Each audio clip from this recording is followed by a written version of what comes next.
पिछलेल्या वंचित असलेल्या समाजाची एक अर्थ हात प्रस्थापितांच्या कानावर आदळावी आणि ह्या आमच्या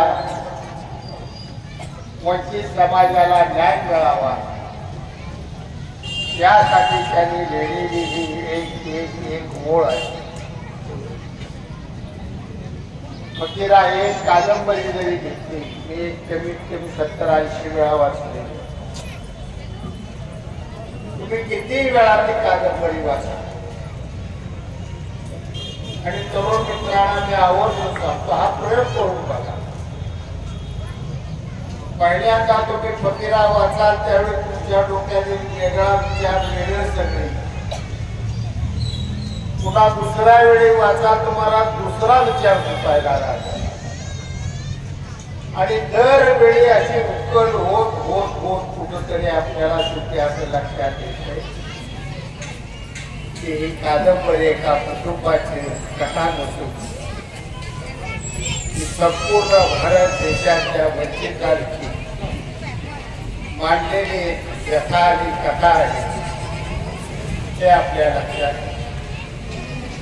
आणि म्हणून आता बनसोडींनी सांगितल्या पद्धतीने लिखाणे बुद्धिमत्तेतून होत लिखाणे अंतःकरणातून भावना ज्याच्या अंतःकरणातून लिखाण झालं ते अजरा